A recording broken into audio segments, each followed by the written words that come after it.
오늘은 기가니까야 첫째 권 깨웠다 경에 대해서 배우겠습니다.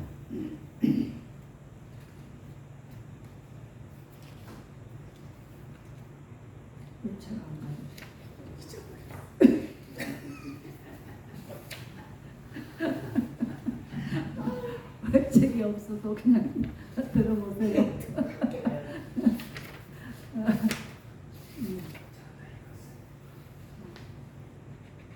537페이지.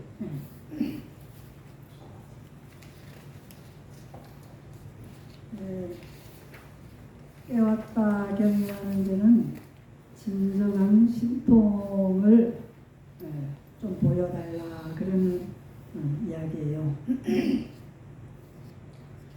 세종께서 날란다 빠리까 망고숲에 머물렀을 때 일입니다. 그때 장자의 아들을 깨웠다가 세종께 절을 올리고 세존이시여 이 날란다는 부유하고 번창하여 인구가 많고 사람들로 보이며 세종께 깊은 믿음을 가지고 있습니다. 세존이시여 세종께서 인간을 넘어선 법에 기인한 신통의 기적을 놔둘 수 있는 비구를 한번 지명해 주시면 감사하겠습니다. 그러면 날란다에 더 많은 사람들이 세종께 깊은 믿음을 가지게 될 것입니다. 인도의 날란다라는 데가 5세기경에 날란다 불교 대학을 건립한 데예요. 그쪽이 아주 번창하고 사람들이 많고 불신이 깊고 그런 곳이었어요. 이제 그때 그 날란다에 부처님께서 망고숲에 머물 때 일이었어요. 깨웠다라는 장자는 아주 깨웠다라는 이름을 가진 큰 부잣집의 장자 아들이에요. 그분이 가만히 생각해 보니까 부처님께 가서 부탁할 일이 하나 생겼어요. 나는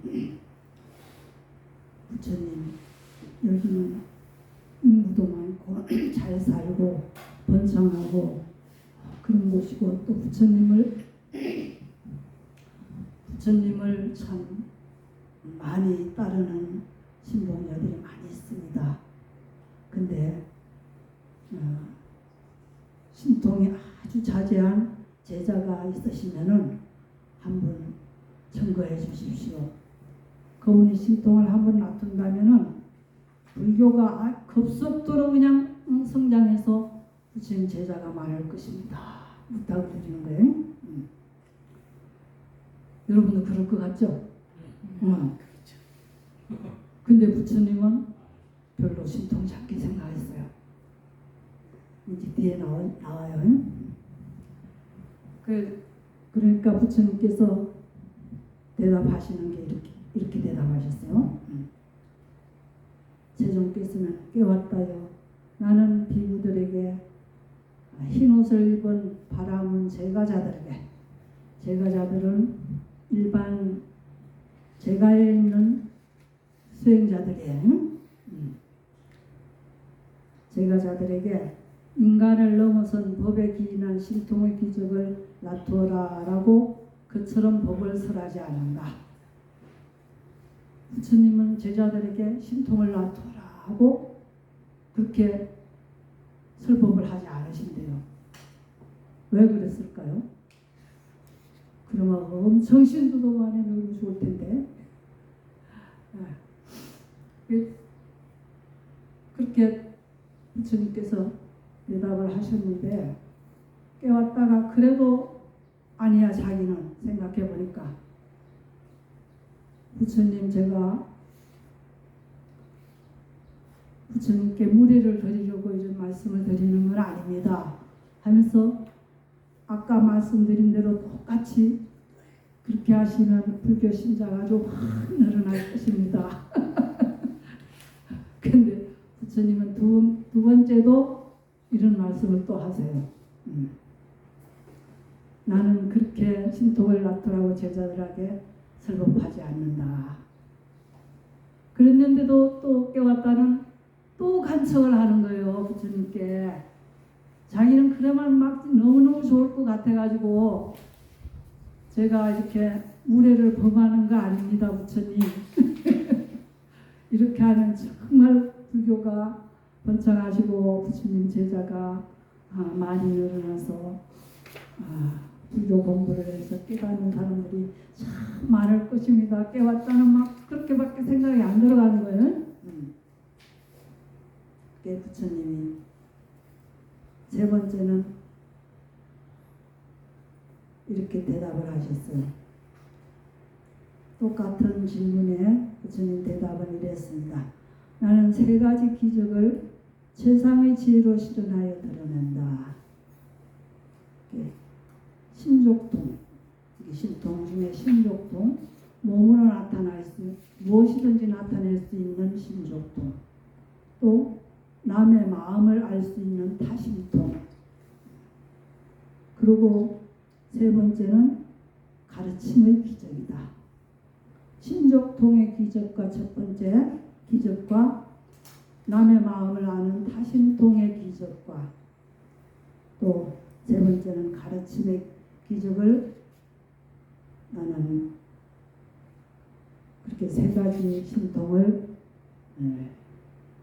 최상의 지혜로 내가 실현하는 것을 할 수가 있다. 그렇게 이제 세 가지를 들어서 말씀을 하셨어요. 세 가지가 뭐냐면 신족통은 몸으로 할 수 있는 건 다 해요. 인간이 할 수 없는 일을 하는 거예요. 여기 선정에 들어서 신통이 열리면은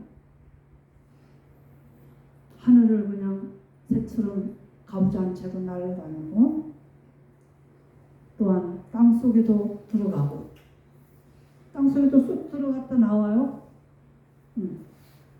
또한 물속에도 이런 땅처럼 물 위에도 걸어다니고 이런 벽이 돼 있고 뭐 이런 돌이 바위가 있고 이런 데도 걸림없이 통과해요.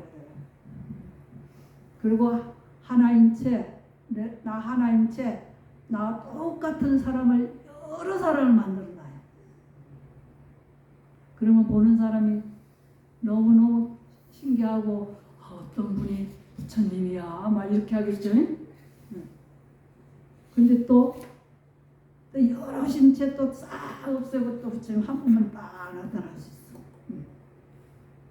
그런 할 수 없는 기적을 부처님 가지고 계세요. 그리고 또 두 번째는 타심통, 육신통이 있는데 여기서 두 가지만 예를 들었습니다. 타심통은 타의 마음을 내가 다 볼 수가 있는 거예요. 무슨 생각을 하고 무슨 의도를 가졌고 무슨 또 공부를 하고 있고 어떤 나쁜 마음을 지금 생각을 하고 있고 이런 것들을 다 볼 수가 있는 거예요. 그래, 이 세 가지를 나는 기적을 놔두겠다. 네. 여기서 신통의 기적을 이제 그렇게 비유를 들면서 몸 이대로 저 천상세계 인간으로 갈 수 없는 천상세계도 금방 가고 이렇게 하는 사이에 간대. 응? 큰 높은 천상세계를 찰나에 간다는 거예요. 응. 그렇지만 이를 두고 청정한 믿음이 있는 자가 불교 신자 청정하게 부처님을 믿는 그런 신봉자들이 부처님께서 이렇게 신통을 놔두는 걸 보고는 부처님이 아니라 부처님 제자가 이렇게 신통을 놔두는 걸 보고는 나는 직접 봤어. 나는 직접 봤는데 자기 이제 친구한테 얘기를 하는 거예요. 친구는 이제 불교를 안 믿는 사람이에요. 난 직접 봤어. 정말 대단해. 사람으로서는 할 수 없는 일을 하고 계시더라. 이렇게 얘기하니까 그 사람은 이제 불교를 안 믿는 사람이 이렇게 말해요. 그런 거 주문 외우는 게 있어.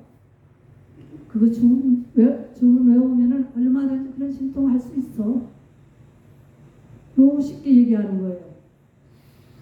인도에는 그런 주문만 외워도 일심으로 외워도 이런 신통을 앞둘 수 있었어요. 근데 부처님은 이걸 공부하는 그 과정에서 이것이 다 일어난 거예요. 선정 속에서. 선정 속에서 다 일어났는데 이걸 넘어선 것이 불교의 깨달음이에요.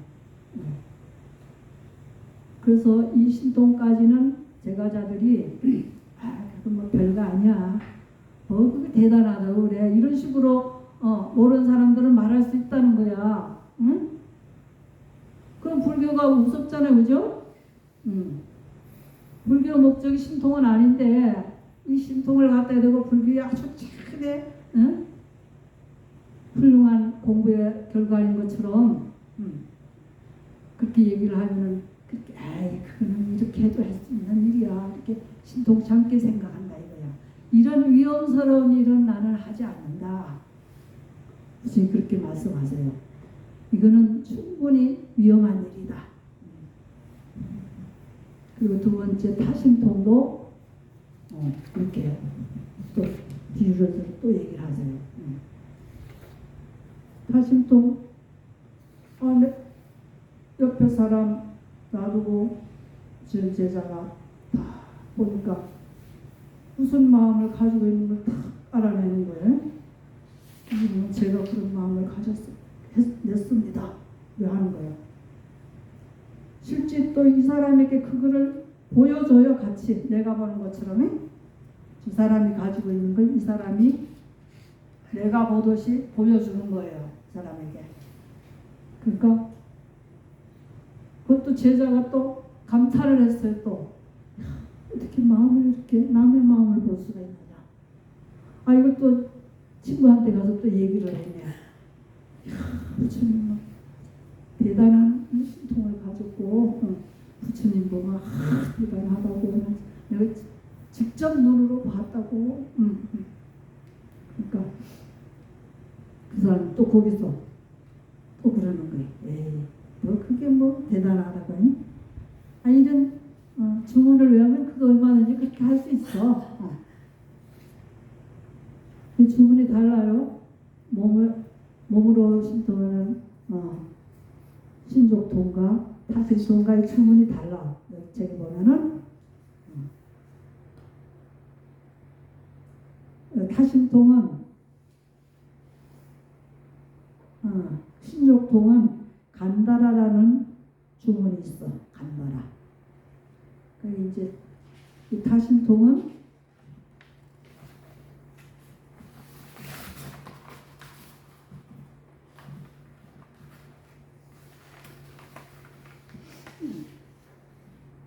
타심통은 또 마니까라는 또 주문이 있어. 그 주문이 달라요. 외는 게. 그거 그렇게 하면 돼. 그렇게 이렇게 쉽게 얘기할 수 있는 거예요. 우리가 불교 공부할 때 선정에 드는 것만 해도 굉장히 힘든 일이에요. 이렇게 힘들게 오장애가 다 없어져야만 선정에 들어갈 수가 있는데 그렇게 힘들게 해서 수행을 해서 이 신통이 일어났는데도 이 얘기 듣는 사람은 그거 뭐 그 주문 외우면 돼. 너무 쉽게 얘기하고 그러니까 이제 참 불교에서 이런 걸 하면 참 위험스러운 일이 된다. 불교가 마치 목적이 신통을 부리는 것이 목적인 것처럼 아주 이렇게 위험스럽다. 그런 신통은 우리가 좋아하지 않는 것이고 그런 신통을 우리가 또 제자들에게 그렇게 해라 하고 내가 가르치지도 않았다. 이제 두 번째 기적까지 했죠. 이 세 번째 기적은 가르침의 기적이에요. 이게 이제 불교의 가르침이야. 불교의 가르침으로 인해서 신통까지 다 끝나고 팔신통까지 끝나고 이제 깨달음에 갈 수 있는 깨달음의 지혜가 열릴 수 있는 이게 중요한 거예요. 이걸 부처님이 중요하게 생각해서 이걸 위해서 그 전에 일어난 신통은 그 제자들에게 가르치지 않아요. 이 선정을 이렇게 해서 마음을 신통으로 이제 향하게 되면 신통이 일어나는데 그건 공부의 과정이야. 불교 공부하는 과정에 일어나는 일이에요. 근데 그 제자들이 또 제자들한테도 타종교의 수행자들이 또 타종교의 신봉자들이 제가자들이 신통을 나타보라고 막 이렇게 꼬셔요. 저 바로를 장대 높이 얹어놓고 저 신통으로 내줘봐라. 왜 못 내느냐? 실력도 없으면서 뭐 그렇게 잘하는 척 하느냐고 자꾸 부추긴다고. 그러면 이제 크게 놀아나서 부처님 제자들도 그래 내가 한번 보여줄게. 그래가지고 신통으로 가서 내린다고. 그 부처님께 가서 혼나요. 그러면 내가 그런 걸 하라고 그랬느냐. 혼나고 다시 이제 그러느냐. 왜 그런 사람들 마음에 너희들이 놀아나느냐. 그게 불교의 목적이냐. 다시 하지 마라. 여기 가르치시는 거예요. 이제 가르치는 기적이 깨웠다요. 그러면 어떤 것이 가르침의 기적인가? 깨웠다요. 여기 비구는 이와 같이 생각하고 이와 같이 가르친다. 이와 같이는 부처님이 말씀하신 교리죠. 이와 같이 가르치고 이게 생략된 거예요. 여기서는 이와 같이 생각하고 이와 같이는 생각하지 마시오. 부처님 제재하는 게 많이 있잖아요. 예? 이건 행하고 이건 행하지 마라. 이 계율이잖아요. 또 5장에 이거는 끊고 선정은 자꾸 더 정진해서 더 깊이 들어가라. 이렇게 부처님 가르침이 하지 말라는 게 있고 하라는 게 있고 가르침이 이렇게 있단 말이에요. 이와 같이 마음에 잡소리하고 이와 같이는 마음에 잡소리하지 마십시오. 이것은 버리고 이것은 부족하여 머무시오. 라고 깨웠다. 이런 가르침의 기적이라 한다. 부처님은 제재하는 게 있고 칭찬하는 게 있고 건강하는 게 있어요. 악은 행하지 말고 선은 행하라고 했잖아요. 그게 당나라 때 그 사람이 누구냐 이름이 백거이가 조가 선사는 그 나무 위에다가 둥이처럼 딱 이렇게 안절대를 놓고는 거기서 앉아서 정진을 하는 거예요. 졸다가 떨어지면 죽을 거니까 안 좋을 거 아니에요. 그래서 그렇게 공부를 하시는 거예요. 그게 공부할 게 백거이가 이제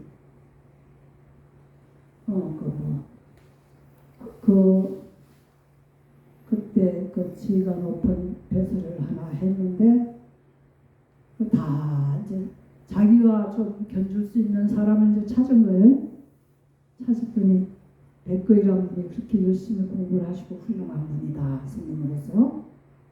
그래서 이제 그분을 찾아가서 딱 이러고 그 나무에 그렇게 새둥지처럼 해놓고 이렇게 앉아있는데 자기가 보기엔 굉장히 위험해요. 응? 위험합니다 스님. 이렇게 내가 보기엔 자네가 위험하네. 나는 평지 스님 국인데 왜 제가 위험합니까? 자네는 그 벼슬에서 떨어질 수도 있지만 나는 그런 영은 없네. 얼마나 훌륭하십니까? 한마디에. 그 말하는 바람에 탁 고개 숙이고 가르침을 청하니까 장막장 중선봉에 뭐지? 그 다음에 자정기의 시제불교 그 개송을 다 하니까 아이 그거 뭐 삼척 동자도 안다. 그 말은 선은 행하고 악은 하지 마라. 악은 거치라는 건 요만한 삼척 동자도 안다 이 말이에요. 그러니까 그래 삼척 동자도 알지만 80 노구도 행하기 어렵느니라. 그죠? 수행해라 해라. 80도 다 돼가도 수행 안 하잖아. 행하기 그렇게 어려운 거예요. 행하라 해도 안 하면서 말로는 머리로는 다 알아. 응? 머리로 아는 건 앵무새요. 앵무새. 내가 아는 게 하나도 아니야. 나는 실천으로서 알아야 돼. 머리 들었으면 실천을 옮겨서 체험으로서 알아야 돼. 그래가 조가 스님한테 딱 반해가지고 열심히 불교를 잘 보호하고 받들었어요.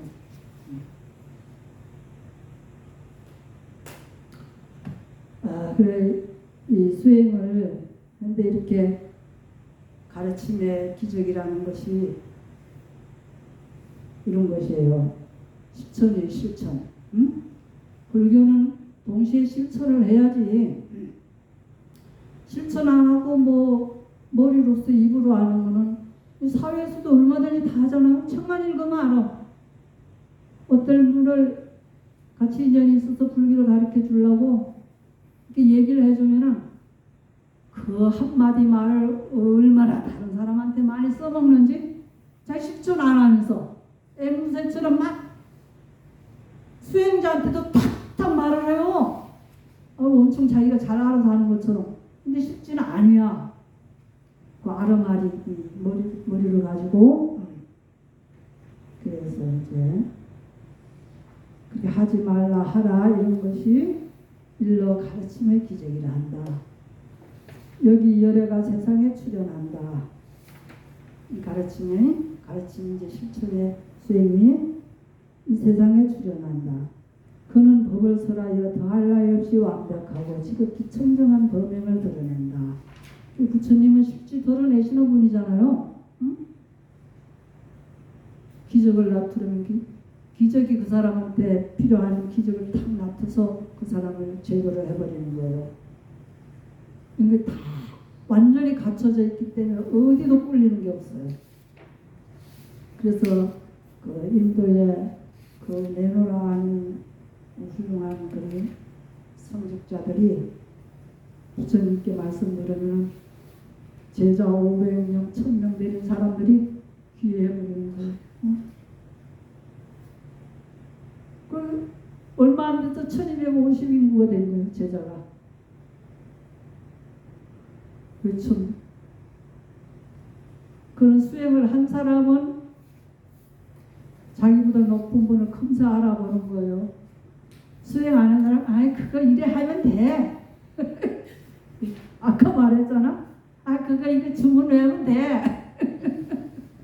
근데 수행을 한 사람은 그 훌륭한 분을 말 한마디에 알 수 있는 거예요.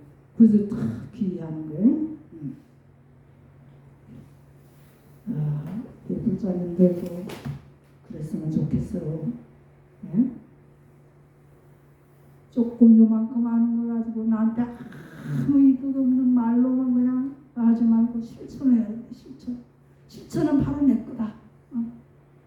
실천은 바로 내 거야.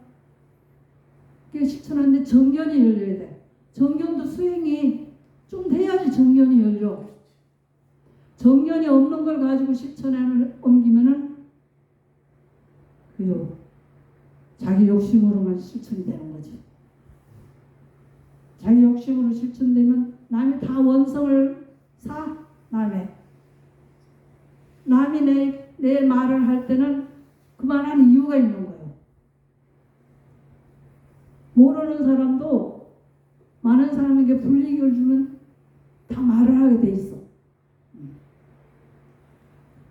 네. 그리고 부처님이 더할 나위 없이 완벽하고 지극히 청정한 범행을 드러낸다.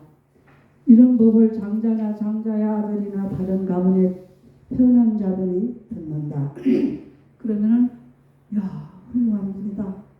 나도 부처님 제자가 돼서 수행을 해야 되겠다. 이런 생각이 일어난다는 거예요. 제가자들은 야, 나도 부처님 제가자로 제가 받들겠다. 이런 생각이 들고 그래서 이제 수행하러 가는 거예요. 머리와 수염을 깎고 물들인 옷을 입고 집을 떠나 출가한다. 그는 이와 같이 출가하여 계목의 단속하면서 먹는다. 계목이라는 계율이죠. 무엇은 하지 마라 하는 게 계목이에요. 왜? 그것은 해만 불이익을 주기 때문에 하지 마라. 그럼 부처님이 이것은 열심히 해라. 수행이야. 실천에 옮기는 거야. 졸지 마. 어젯밤에 그냥 잠을 안 잤구만. 네. 그렇게 해가지고 이와 같이 출가하여 계목의 단속하면서 머문다. 제가자들도 계율을 열심히 잘 지키면은 정당하게 돈을 잘 벌지. 정견이 열려서 야, 이걸 하면 누구한테도 이로움을 줄 수 있으면서 돈을 버는 거구나. 이런 지혜가 콱콱 열리는 거예요. 제가 다시 돈 많이 벌어가지고 정당하게 죽을 일이 쓰고 지혜가 없고 무지하면 돈을 번다는 게 엉뚱한 짓을 해가지고 돈을 벌어가지고는 죗값을 치르느라고 엄청 고생하잖아요.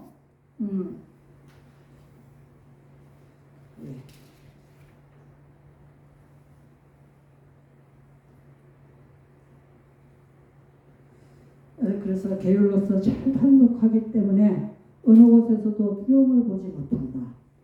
내가 계율을 잘 지켜서 나를 단속을 하면은 어느 곳에서도 두려움을 보지 못한다. 어느 곳에서도 나는 안전하죠. 두려움이 없어요. 당당하죠. 그는 이러한 성스러운 계의 조목을 구족하여 안으로 비난받지 않는 행복을 경험한다. 성스러운 계목을 구족하여 안으로 비난받지 않는 그런 행복까지 온대. 나에게 마음이 편안해서 지혜로워서 행복감까지 온대요. 그리고 비구는 감각의 대문을 잘 지킨다. 감각이라는 게 뭡니까? 안임이 설신의로 인해서 대상을 봤을 때 일어나는 것들이 다 감각의 문이잖아요. 이게 감각의 문이야. 감각의 문으로 들어오는 것을 우리는 잘 제어를 한다. 정견이 열렸으면 잘 제어가 된다. 아, 이건 해야 되고 이건 안 해야 된다. 욕심이 떨어진 걸로 다 간파할 수 있는 거예요. 탐진치가 떨어진 걸로.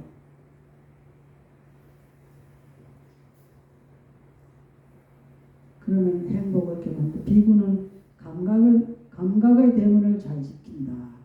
이렇게 안임이 설신으로 들어온 이 대상들을 그거는 이제 수없이 얘기를 했지만 그 대상을 인지하고 감각하고 느끼는 것은 마음이 하는 거죠. 응? 눈은 문이고 문을 통해서 들어오는 대상은 감지하는 것은 마음이 하는 거예요. 마음이.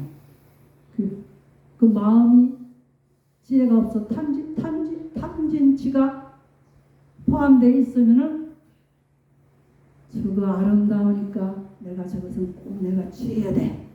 나한테 꼭 필요한 것도 아닌데 내 욕망에 의해서 저건 내가 가져야 돼. 욕망에 의해서.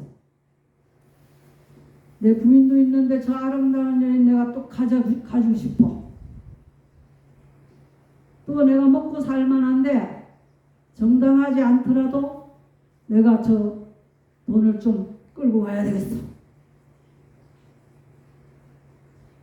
또 나한테 싫어하는 대상이 왔을 때도 지혜로운 사람은 그대로 보완할 수가 있는데 지혜롭지 못한 사람은 딱 저 사람만 산이 탁 찡그러져.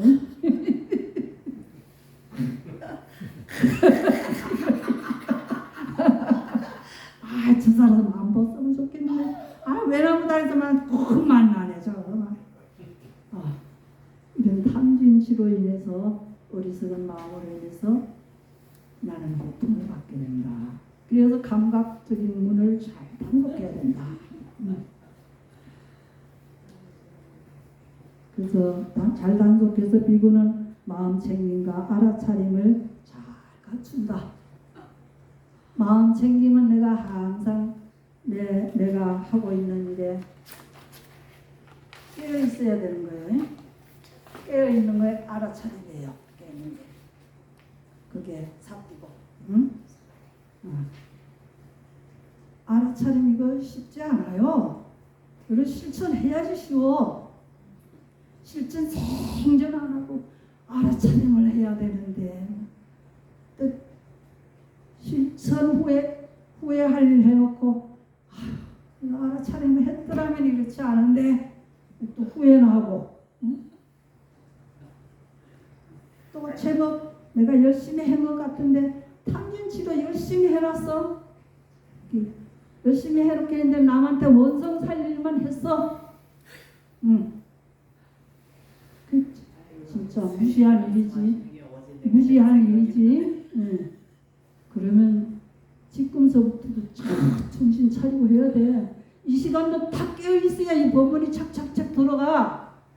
안 깨어있으면 열심히 수행한 사람도 다 깨어있다고 그래도 순간순간 빠지는 게 있어요. 근데 여러분들은 열심히 듣는다고 해도 아마 많이 빠질 거예요. 스님이 뭔 소리를 했을까? 응? 가서 생각해보니까 또 책을 읽었는데도 뭔 소리를 했는지 모르겠네. 응. 정신이 다 흐리멍텅해가지고 했는데도 모르겠고 들었는데도 모르겠고. 참 그래 안타깝죠. 그래 이제 계목으로 잘 단속해서 행복을 느끼고 그래 사는데 살면 이제 그때부터 수행이 되는 거예요. 차림이 잘 돼. 깨어 있어. 그래 안에는 안 깨어 있어. 항상 무지 속에 살아. 근데 부처님 말씀을 듣고 정신 딱 차리고, 야, 진짜 부처님 말씀 대단하시네. 나 부처님 제자 될래. 그래가지고 부처님 제자 되면 말만 제자 됐다고 하면 됩니까? 절에 와가지고 그냥 3기회 맨날 법회 때 기만 하고 그냥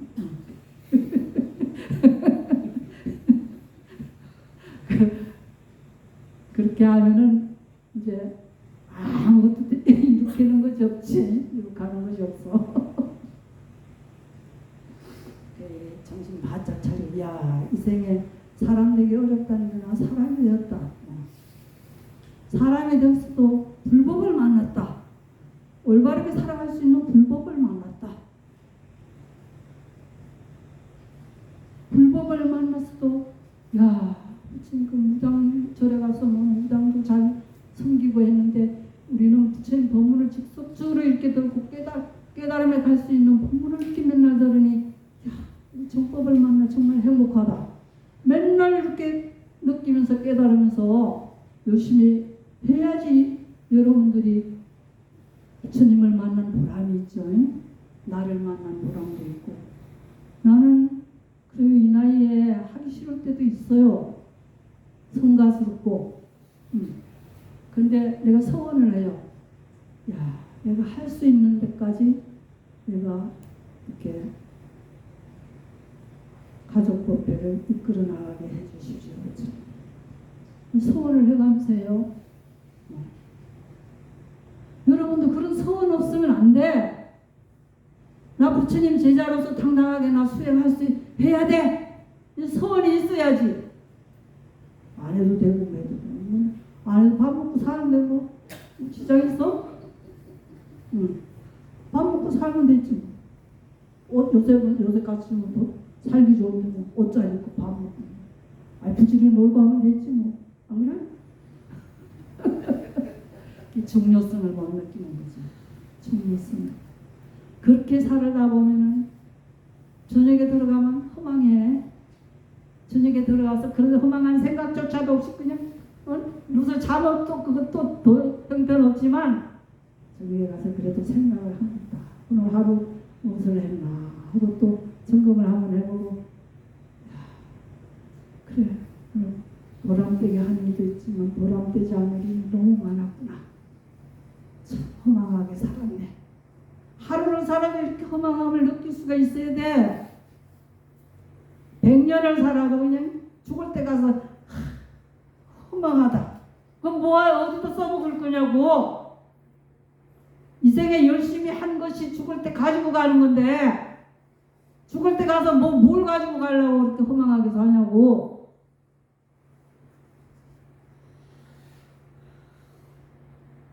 어릴 때부터 성장해서 사는 것이 노후를 살았고, 응? 이 생에서 열심히 사는 게 다음 생 윤회잖아. 다음 생을 기약하는 게 이 생에서 열심히 사는 거요. 근데 엉뚱한 짓 하고 살지 맙시다. 그러면 이 5가지 장애가 있어. 5장애. 5장애가 뭐라고 그랬지? 감각적 욕망, 악의, 배태와 홍심, 들뜸과 후회, 의심. 이것이 그렇게 수행을 쫙 하고 알아차림하다 보면은 이것이 차차로 옅어져. 장애가 하나하나 제거돼. 우리 스님들은, 공부 잘하는 스님들은 세상 사람들이 즐거워하는 것에 재미가 하나를 못 느껴요. 세상 사람들이 즐거워하는 데에 대해서 이렇게 바뀌어야 돼. 여러분들 즐거워하고 열심히 살았잖아요. 지금은 부처님이 이것이 세상에 좋은 방법이다 행으로 바뀌어야 돼. 열심히 살았지만 지금 와서 생각해보면 허망해요? 허망하지 않아요? 그에 내가 모든 정력을 쏟고 사랑을 생각해보면은 야 이거 뭐 밥 벌어먹고 사는 것밖에 없네. 뭐 애들 키우는 것밖에 없네. 이 생각하면 허망한 거예요. 그럼 이제 허망하지 않은 것을 해야 되잖아요.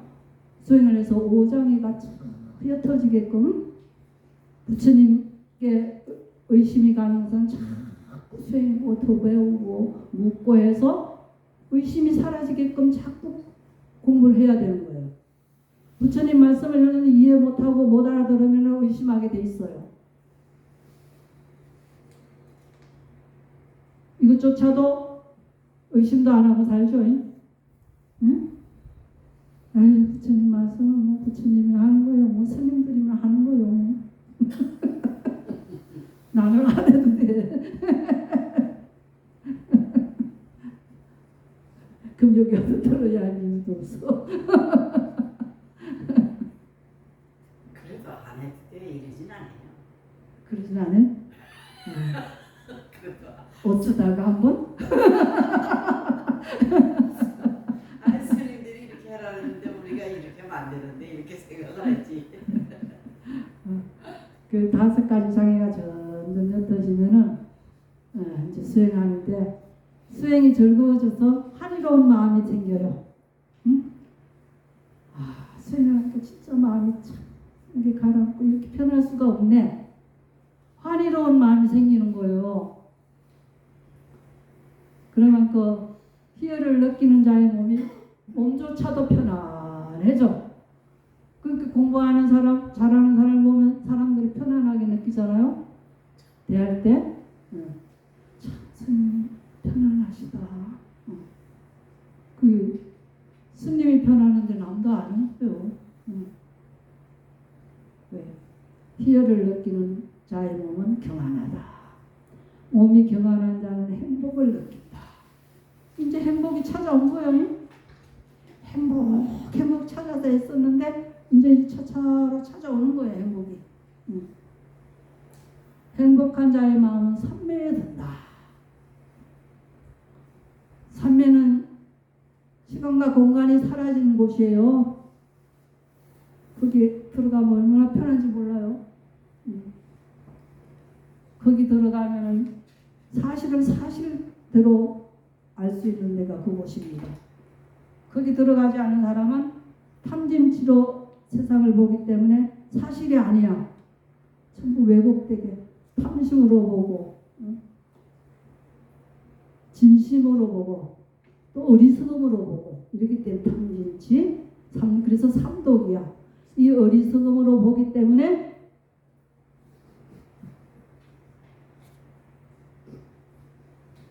어리석음으로 보기 때문에 왜곡되게 보지만 삼매에 들은 자는 그 탐진치가 딱 떨어진 마음이에요. 공간과 시간이 떨어졌기 때문에 거기서는 사실을 사실 그대로 볼 수가 있는 거예요. 내가 뭔가 마음이 행하는 것을 사실 있는 그대로 볼 수가 있는 거예요. 거기서 깨달음이 오는 거예요. 아, 사실이 이렇구나. 내가 생각하고 살아왔던 것이 다 왜곡되었구나. 이 사실을 거기서 경험을 해야 돼. 체험을 해야 돼. 이게 바로 깨달음의 직전이요. 마음먹으면 해볼 수 있는 거지. 가장 중요성을 못 느끼기 때문에 안 하는 거예요. 이것이 가장 중요하구나. 부처님 보면 참 중요하구나 생각하면은 죽기 살기로 하는 거예요. 여러분은 하나도 급하지 않아. 이게 제일 최고인데 뭘 또 내가 바래. 이것이 가장 급한 일이기 때문에 급하게 해결해 놓으면 다른 거는 저절로 다 따라오는 거예요. 이 세상 만사가 이거 급한 거 이거 하나 해결하면은 그대로 따라오는 거예요.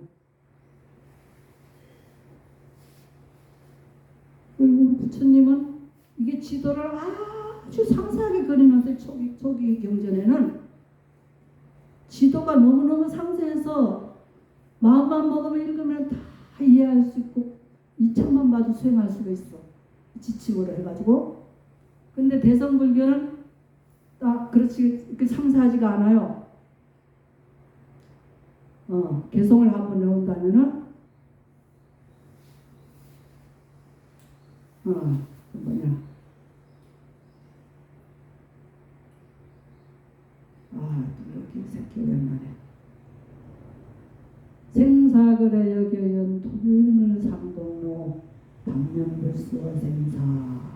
그 처음에가 뭐야?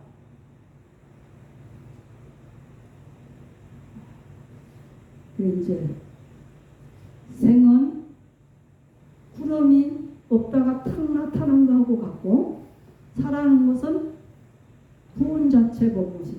응? 구름이 사라진 것은 내가 수금에 떨어진 것과 같다. 어떻게 해서 일어나는지 모르지만 구름이 탁 하나 일어나는 것은 내가 이 생에 유래해서 살아난 거하고 같다. 또한 수금이란 뭐냐 하면은 구름이 있다가 사라진 거와 같다. 이렇게 생사거래가 내가 눈으로 보면은 여기한 거예요. 생은 이러하고 사내겠구나. 그러나 내가 어디서 왔는지 어디로 가는지도 모르잖아, 그지? 이게 대성경전의 개성들이에요. 그런데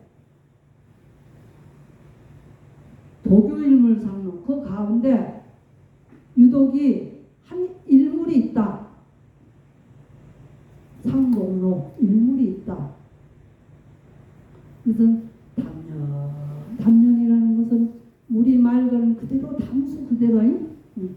하나도 뭐 섞이지 않은 담수 단연하여 이건 생사를 벗어난 것이다. 이런 개성하는 가지고 여러분들이 찾아갈 수 있겠어?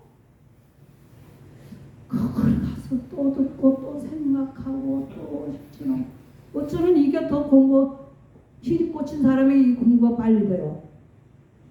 근데 희리 꽂히지 않은 사람은 그거 뭐 생각조차도 안 하지 할 수도 없어. 어떻게 말을 붙일 수도 없는 거예요 거기는. 근데 이 초기 경전은 지도가 이 지금 가르친 지도가 이 지도가 상세히 나와 있어.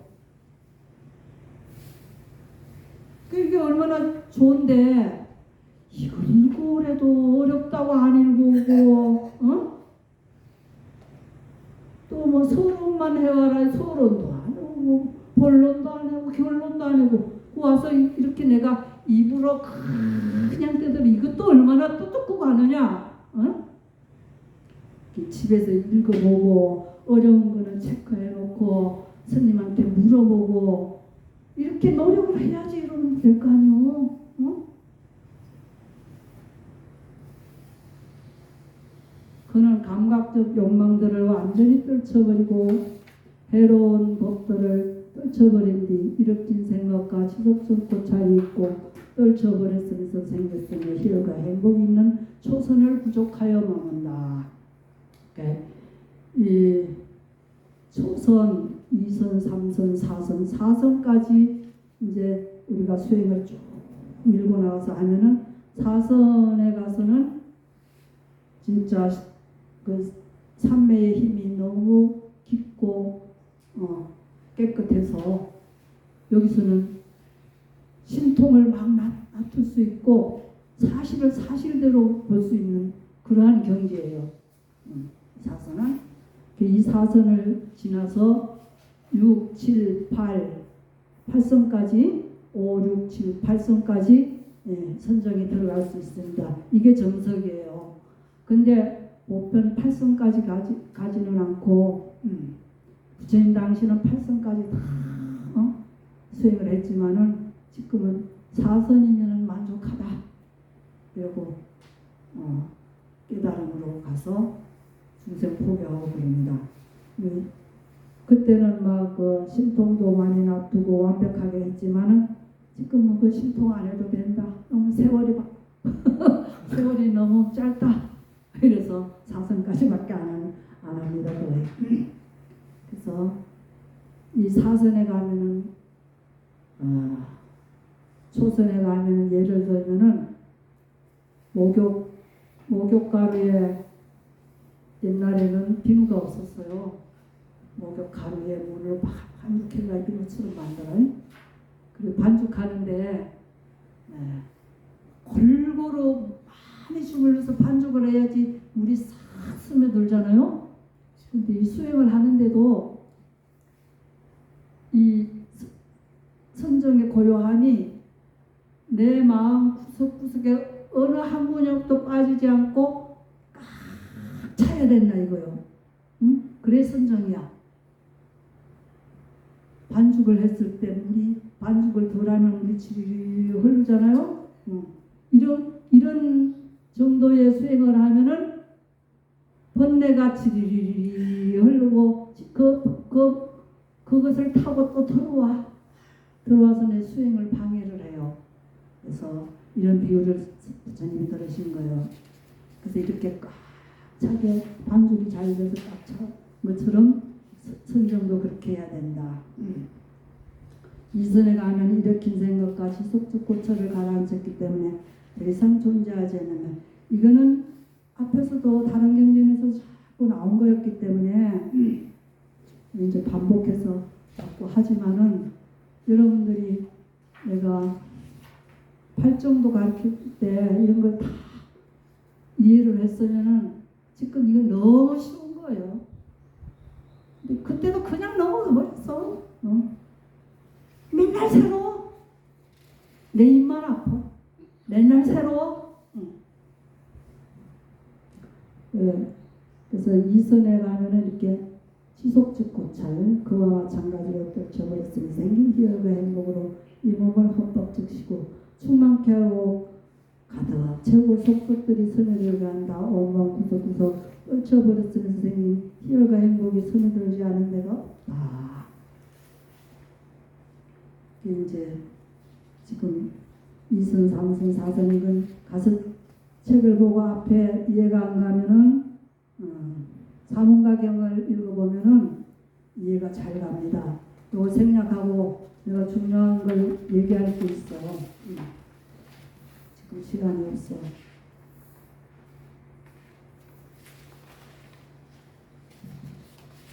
전에 내가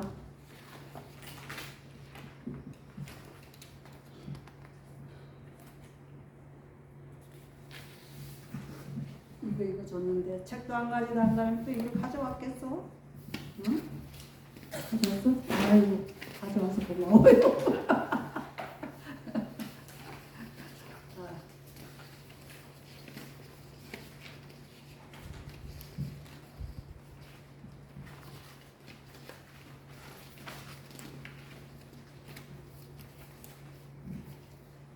이제 신통이 자제한 비유 이야기예요. 부처님이 이게 비유를 드는 겁니다.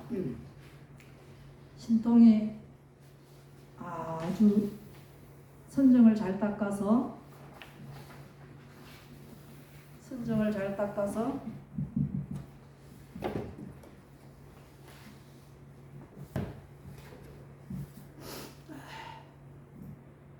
저 천상에 대범천이 제일 높은 데인데 그 대범천까지 이 비구가 찾아다니면서 그 선정했던 그런 분들을 찾아다니면서 질문을 하는 거예요.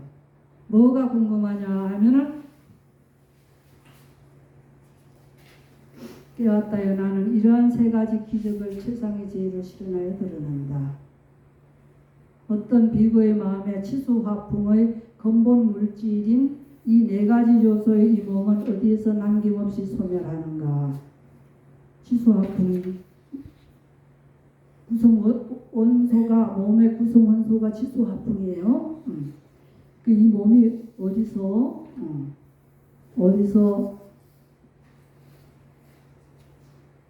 소멸하는가? 이 요소는 어디서 남김없이 소멸하는가? 이것이 궁금해요. 이 비구가 신통은 아주 자제하지만은 여기에 대해서는 질문하고 싶어. 그래서 4대 천왕서부터 4대 천왕은 욕계예요. 욕계. 욕망의 세계예요. 천상이라도 욕망의 세계이기 때문에 여기 남녀도 있고 먹을 것도 있고 그래요. 네, 이 4대 천왕은 잡신들을 잘 단속해서 인간을 괴롭히지 말라 이렇게 단속하고 신들의 또 훌륭하신 분들은 또 불교로 이렇게 공부를 할 수 있게끔 또 부처님도 인도하고 그런 건데 이 욕계천상에서부터 이 신통이 자제한 비구가 찾아가는 게 4대 천왕에 가서 이 질문을 했더니 4대 천왕이 모른대. 그럼 더 높은 신들이 계시는데 그 색계천 초선 3천이 있어. 범중천, 범보천, 대범천. 추사님이 또 없으니까 한 장 줘야 되겠다.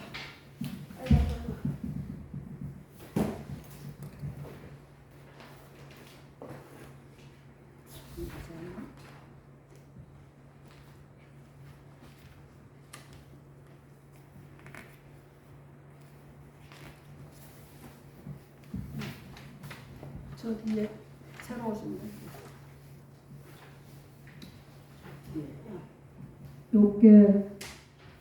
욕계 천상에 가서 물어보니까 이 차례차례대로 타와 자제천까지 가서 다 질문을 했는데 다 모른대.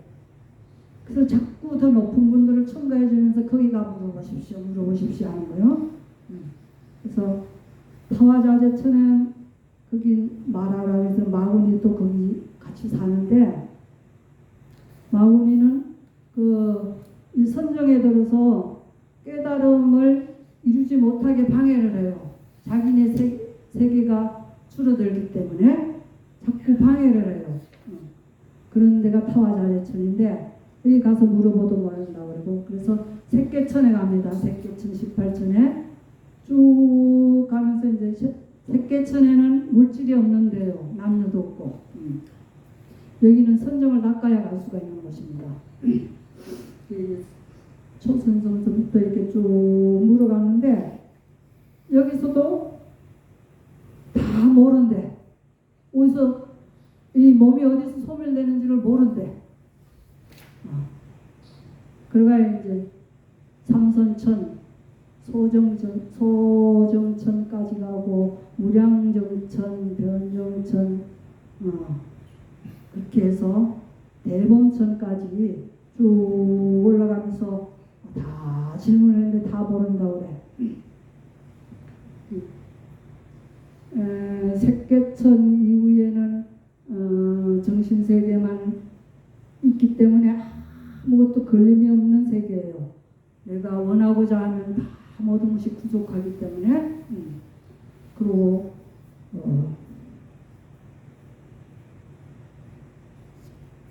무색계천에 가면은 물질도 없는 세계예요. 공무변처, 식무변처, 정신세계도 여기는 딱 선정에들은 그거 하나밖에 없어. 무소유처, 비상비비상처.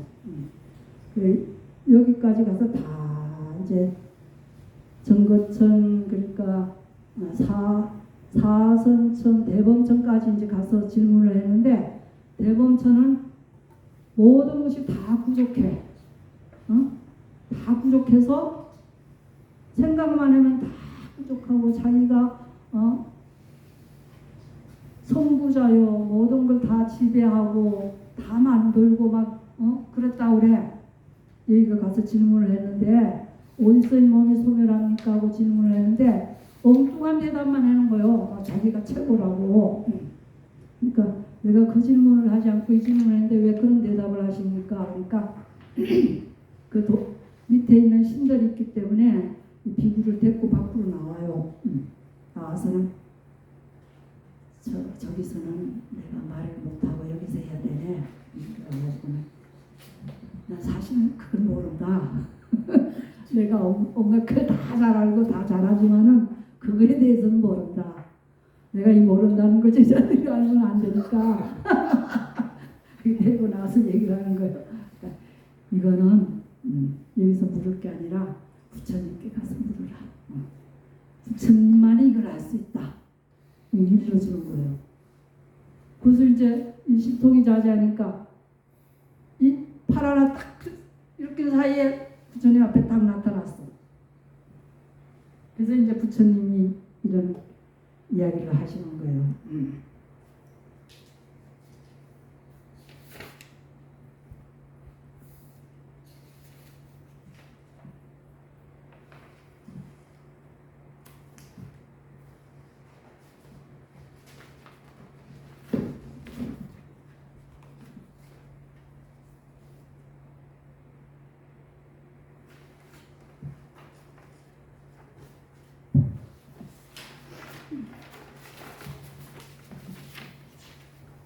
부처님 앞에 딱 나타났어. 그 부처님이 또 비유를 주는 거예요. 그래서 비구여 그대도 이와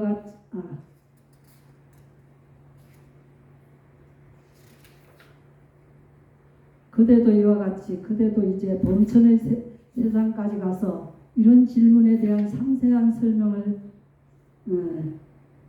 찾았지만 얻지 못하자 나의 곁으로 돌아왔구나.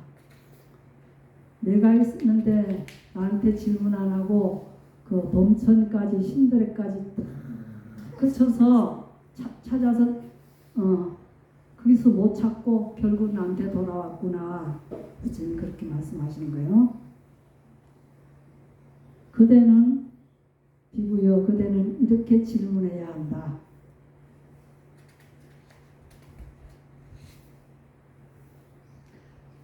이거 하기 전에 부처님이 비유를 하나 드는 게 이 비구의 이 상황을 비유를 드는 게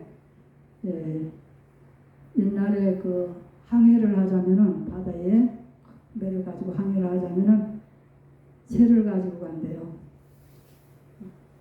사람이 어디에 그 육지가 있다 이거를 판단 못할 때 새를 날려보는데 새를 탁 날려보면 새가 그 육지를 못 찾으면 다시 돌아오고 육지를 찾으면 그 육지로 가버린대. 근데 새가 육지를 못 찾고 다시 돌아온 것과 같은 비유를 하는 거예요. 응? 아, 비유요. 자네가 이렇게 다시 돌아온 것이 이 새에 비유한 거와 똑같구나. 그래서 그대는 이렇게 질문해야 한다. 나에게 지수화풍 이 색에 대해서만 묻지 말고 이 몸뚱이에서만 묻지 말고 어디서 물과 땅과 불과 바람은 굳건히 서지 못하며 어디서 길고 짧고 미세하고 크고 아름답고 더러운 것과 정신과 물질은 남김없이 소멸합니까? 라고 오늘 모두 질문해야 된다. 너에 대해서 몸과 마음을 다 질문해야 된다. 그 몸뚱이만 질문하면 반쪽이다 이 말이에요. 그러면서 이것이 그에 대한 질문이다. 부처님. 열반이라는 특별한 경지는 볼 수도 없고 무한하여 모든 곳으로부터 도달하게 되는 성소의 계단을 가졌다. 이것은 열반이라는 데 가야지 그 소멸을 알 수가 있다. 부처님의 깨달은 경지까지 가야지 이걸 알 수 있는 것이다. 이렇게 일러주는 거예요. 그 수행을 더 해야 된다 이거예요. 그래서 이 깨달음의 열반의 경지에 들어가는 데는 성소의 계단이 있는데 성소라는 것은 명상 주제예요. 명상 주제가 40가지나 돼. 이거는 내가 여기서 지금 다 하려면은 시간이 너무 많이 걸려서 안 돼.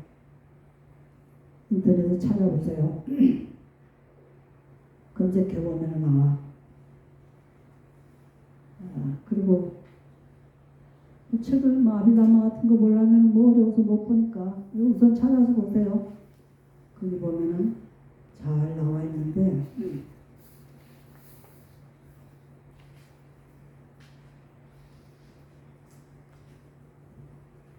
이제 이 주제가 40가지나 되니까 스승마다 이제 주제가 달라. 스승이 가시나로 빛가시나로 갔다 색가시나로 수행을 했다 해서 깨달았으면 색가시나로 이렇게 가시나로 가르치고 또 호흡으로 성취를 했다면 호흡을 가르치고 또 4대 물질로 또 수행을 했다 하면 4대 물질로 가르치고 부정에 대한 영상 10가지는 이 몸이 부패하고 막 서로 해골이 된 것까지 이렇게 내가 눈으로 보는 것처럼 생각하면서 수행을 하는 거예요. 이건 욕심이 너무 많은 사람에게 이것이 필요해. 욕심을 못 나 안 그러면 몸이 부패해서 죽은 것까지 내가 눈으로 다 생각을 해야지 욕심을 놓지. 이 욕심이 많은 사람에게 필요한 것이고 또 물, 바람, 푸른색, 노란색, 빨간색, 흰색, 빛, 호흡 가시나 해서 10가지 가시나가 있어요. 가시나라는 건 그걸 대상으로 해서 색깔을 요만한 걸 여기다 놔놓고 눈으로 보고는 이제 바로 눈을 감으면 그 색깔이 그대로 나타나는 거예요. 그거를 집중해서 그 색깔을 계속 집중해서 더 넓히는 거예요. 마음 구석구석에까지 다 터지게 이 세상 천지까지 딱 꽉 차게 이렇게 선정을 하는 것이 그런 것이고 근데 뭐 여러 가지가 많이 있지만은 이게 다 지금 하려면 너무 많고 여러분들은 쉽게 할 수 있는 여러분이 맨날 숨쉬는 호흡을 가지고 영상 주제를 선택해서 하세요. 호흡 항상 호흡하고 있잖아요. 내가 아무것도 안 할 때는 호흡을 딱 이렇게 바라보고 호흡만이 바라보고 다른 건 생각 안 하고 호흡을 잘 쉬고 있구나, 헐떡거리고 있구나, 이거 참 잘합니다. 이걸 이렇게 하고 또 일상생활에서는 일상생활에 현재 하는 것에 내가 알아차림이 되어 있어야 돼. 이렇게 수행을 하시면 가장 쉽고, 부처님도 이 호흡 명상을 가장 선호하셨어요. 경전에 보면 많이 나타나요. 그 이제 이런 수행이 있는데, 여기서 지수화풍은 굳건히 서지 못하며 열반에서 여기서 지수화풍은 굳건히 서지 못하며 여기서 길고 짧고 미세하고 크고 아름답고 더러운 것과 이게 지수화풍에서 이어서 이제 마음이 일어나는 거죠. 길고 짧고 아름답고 더러운 것 정진과 물질을 남김없이 소멸한다. 아름하리라 소멸하면 남김없이 소멸한다. 세종께서는 이와 같이 설하셨다. 장자 아들께 왔다는 마음이 흡족해져서 세존의 말씀을 크게 기뻐하였다.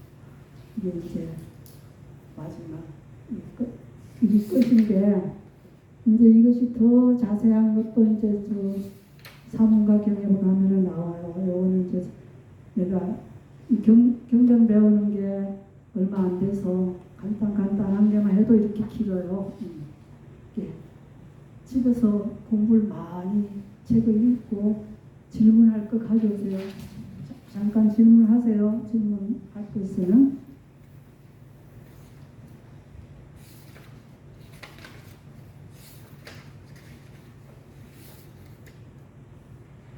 열반에 대해서 여러분 간단히 생각한 겁니다. 수행한 것만 기울게 했고. 질문할 거 없어요?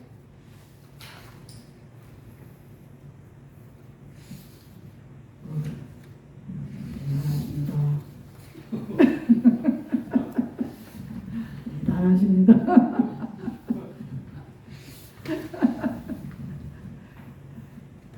그럼 오늘 이걸로 배 마치겠습니다.